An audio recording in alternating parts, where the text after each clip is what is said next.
Hello everyone, thanks for joining us for this InterTradeIreland All-Ireland Innovation Programme event on navigating the crisis, where to for the SME. My name is Maria and today I'll be talking to Dr. Lawrence Dooley, Lecturer in Enterprise and Innovation at University College Cork, and Dr. Adam Frost, Lecturer in Enterprise at Queen's University Belfast. So in today's session, we really want to focus on helping SMEs navigate the crisis and to think about where to and what next. Feel free to interact during the event by tagging our Twitter handles at @inter_trade or at QUB engagement using the hashtag AIIP seminars, or pop your comments below on YouTube. And if you have any questions or feedback for the speakers, their email addresses will be available at the end of the video. So let me begin by asking you, Lawrence, what impact do you think the COVID-19 crisis is likely to have on SME competitiveness as we move through the phased relaxation of emergency government restrictions? Firstly, shutting down of businesses for 9 weeks is challenging for any scale of business, but for the SMEs, they're going to have eaten into much of their financial reserves that they had put together over years of hard work. And prior to restarting, they need to allow adequate time to undertake proper due diligence and financial planning so that they can be prepared for any of the hiccups that are going to come along the way. One tool that they should actually apply is scenario planning, where they take their best guess, but then they look at the 25% worst case scenario and 25% most positive case scenario of that particular scenario. And that will give them wriggle room before they begin their business.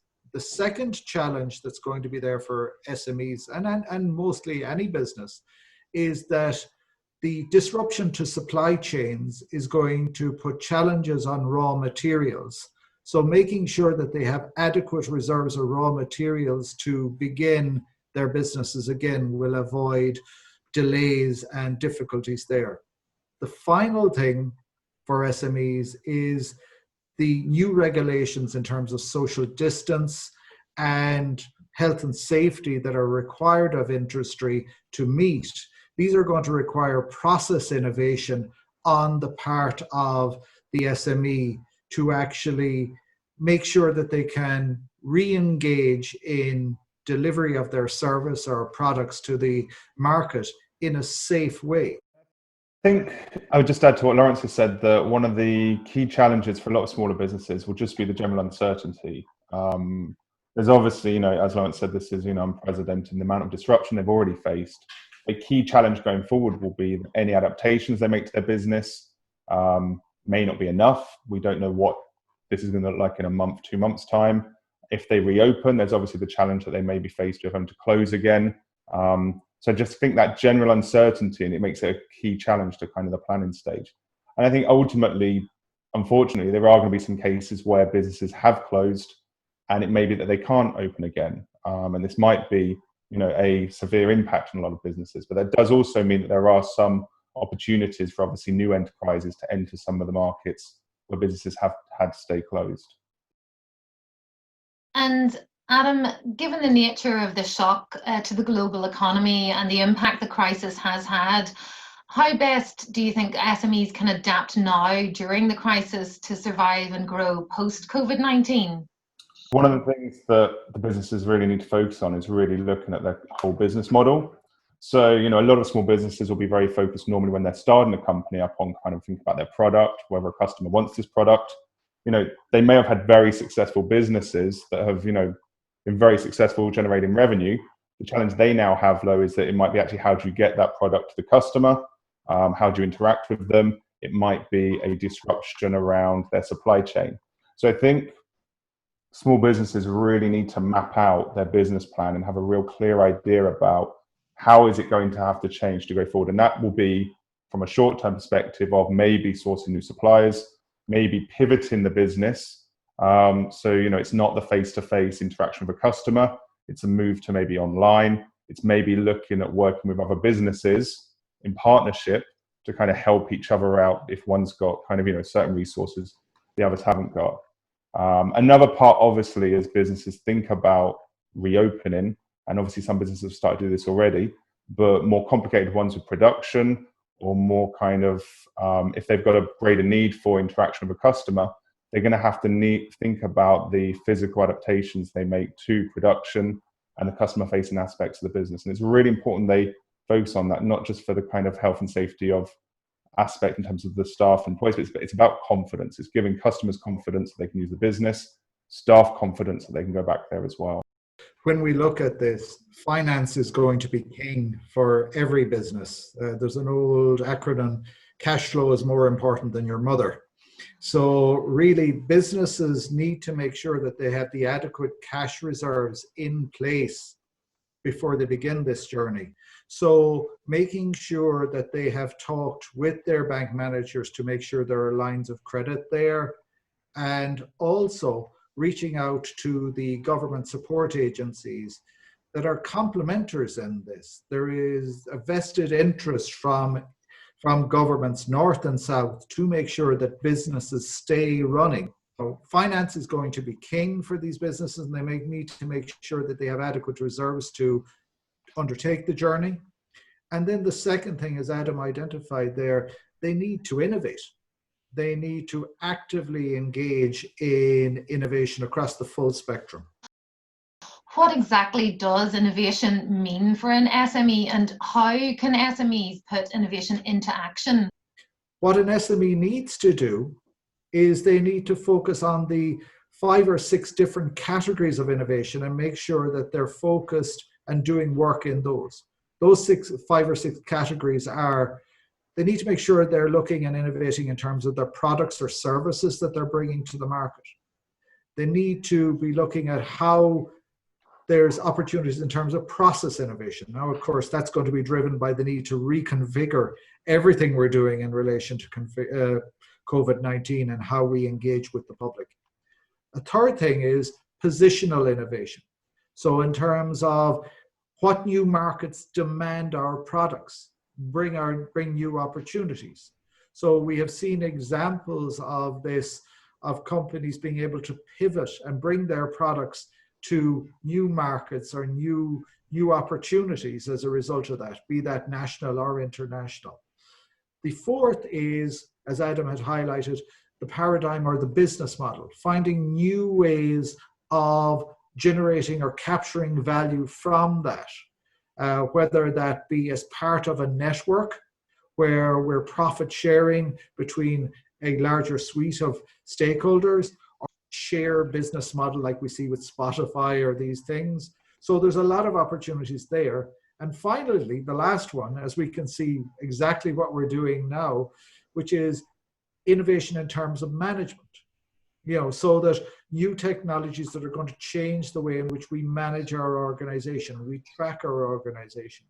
So any SME needs to look at these sweet spots and see where are there opportunities where we can add value for our organization. And that value will hopefully bring in new market share, reduce cost, and ultimately improve the competitive advantage of the SME going forward. Just to add to what Lawrence has said, I think a key part of this really is businesses really focus on what their resources and capabilities are. Identifying, and it might be that they have a resource that they can pivot and change in some way to create new opportunities.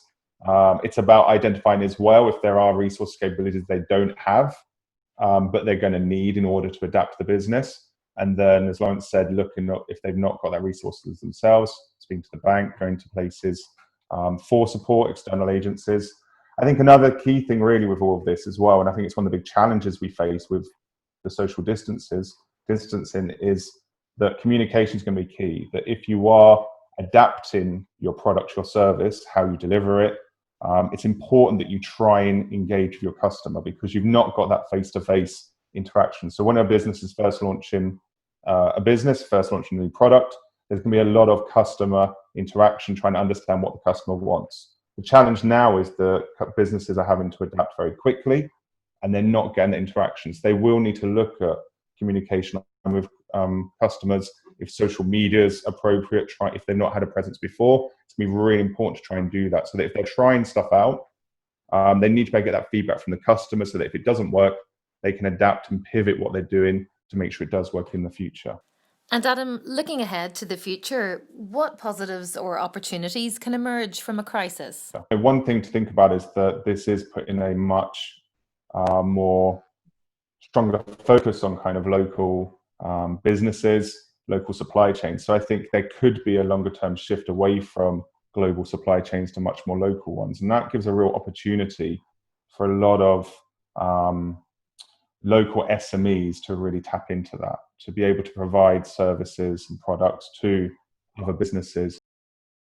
Out of every crisis comes opportunity, and while this is a challenge, SMEs are entrepreneurial and have a reputation of being constantly able to pivot to shifts in their market and having a resilience to survive. So if we take one example, the Irish government have said that their expenditure on PPE is going to go from 0.15 billion to 1 billion this year. So if you're a plastics manufacturer or even a sandwich cardboard manufacturer, there's going to be opportunities there for you to explore opportunities in that space. Secondly, we've seen in the shutdown that those companies which had online presences or were able to get online presences up quite quickly, like restaurants and so on, they were able to continue to trade. So that this may be the lever to encourage SMEs that have held off on harnessing the power of the internet for interaction with their customer, be that B2B or B2C, to actually take that jump. And with that could bring new markets. The last thing that I would point out of an opportunity is that SMEs by their nature have been recognized as able to compete against larger companies out of their ability to collaborate.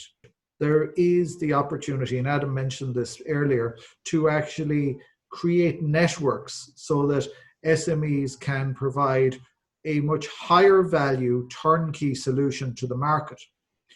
That not only reduces the risk that the company has been exposed to because they're sharing that risk, but it also, if they get their network right, it creates a barrier to entry for other competitors because it takes time to develop this.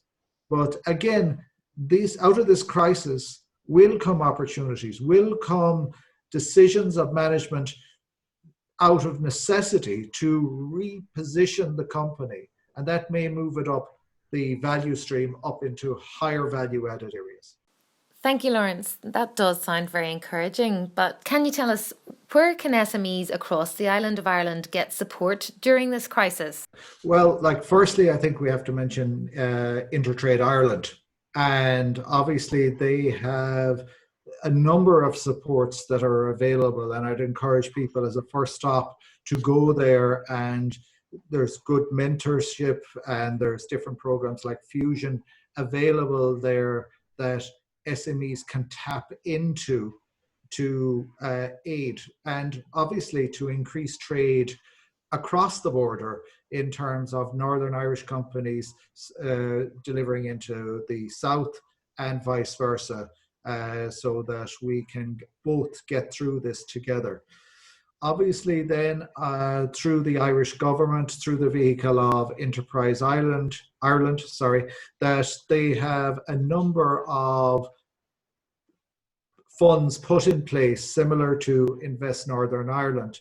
And if you go onto their website, you can see them quite clearly there, but they cover 5 broad areas. The first is financial planning grant, which is, I think, €5,000 to allow the company engage in that due diligence that we were talking about. Secondly, there's an enterprise sustainability fund, which will provide assistance to keep the business up and running.